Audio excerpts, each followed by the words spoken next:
despite the fact that the Senate bill does have some pretty giant flaws in it, including those bailouts for massive corporations, luckily the final version, which the Senate unanimously passed, included an expanded version of unemployment insurance, which would cover everyone, including people who work in the gig economy. And it would also provide more in federal funding, so people who do need that unemployment insurance will make enough money, the same amount of money as their salaries, in some cases more money than they would typically make, in order to make ends meet during this difficult time, during the coronavirus pandemic.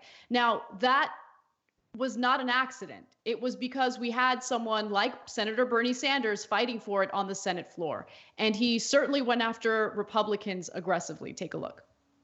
And now I find that some of my Republican colleagues are very distressed. They're very upset that somebody who's making 10, 12 bucks an hour might end up with a paycheck for 4 months more than they received last week. Oh my God, the universe is collapsing. Imagine that. Somebody who's making 12 bucks an hour now, like the rest of us, faces an unprecedented economic crisis with the 600 bucks on top of their regular unemployment check, might be making a few bucks more for 4 months. Oh my word, will the universe survive? How absurd and wrong is that? What kind of value system is that? Meanwhile, these very same folks had no problem a couple of years ago voting for $1 trillion in tax breaks for billionaires and large profitable corporations. Not a problem. But when it comes to low-income workers in the midst of a terrible crisis, maybe some of them earning or having more money than they previously made, oh my word, we got to strip that out. I love that he made that argument on the Senate floor, and I like that he called those Republicans out. And by the way, the only critique I have for the statement he made is that the $1 trillion tax cut for the rich was actually a $2 trillion tax cut for the wealthy over 10 years. Yeah. Look, it's so refreshing to see Democrats fight back. And they, of course, they almost never do it. And you knew this bill was trouble when Trump said, oh, Schumer's been very reasonable. So I was happy to give him like some $25 million for the Kennedy Center or whatever pittance that they did. Because yeah, Democrats have the same corporate donors, et cetera. Here, actually, look, I love Bernie's speech there. I love that he fought for the unemployed and for the average American worker. But as we discussed earlier in the show, there's a good case to be made to vote no on this bill and have more accountability. Look, we're trying to survive here, as with any small business. That's why we're doing tyt.com/go.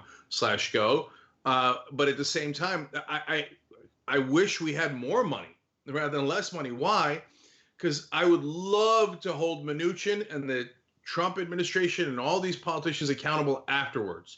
Who did they give the money to? How much did they give? How much of it was loans? How much of it was grants? To have kick-ass reporters like David Dayen and Ryan Grimm works with us, obviously, as a contributor, but to have all of those guys and so many more to chase down all the corruption in Washington.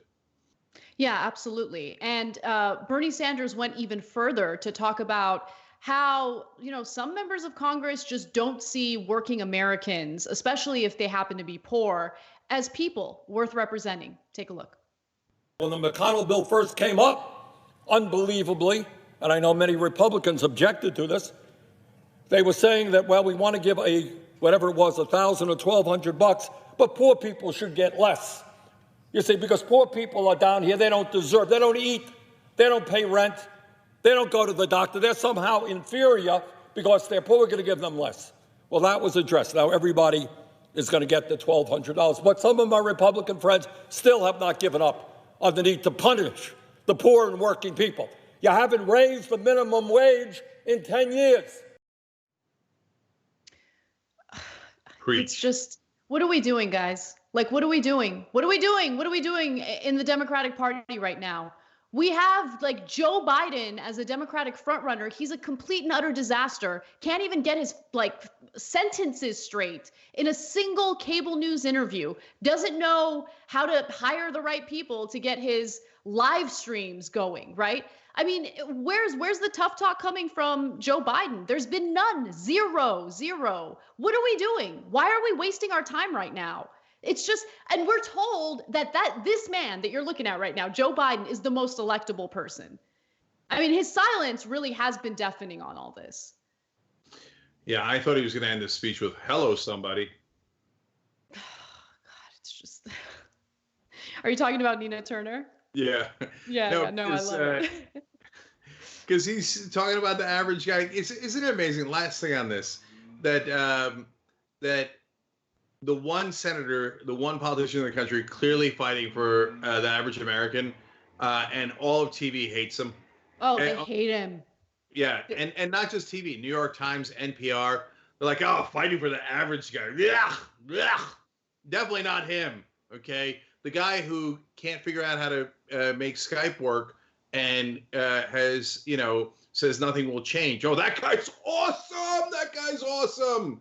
Right. So the guy who argued that there should be democratic socialism. Now there's socialism for the rich.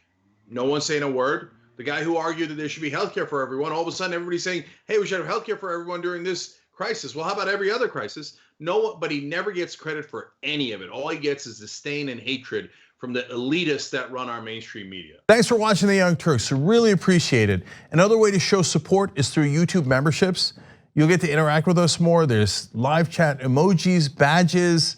You've got emojis of me, Anna, John, JR. So those are super fun. But you also get playback of our exclusive member-only shows and specials right after they air. So all of that, all you gotta do is click that join button right underneath the video. Thank you.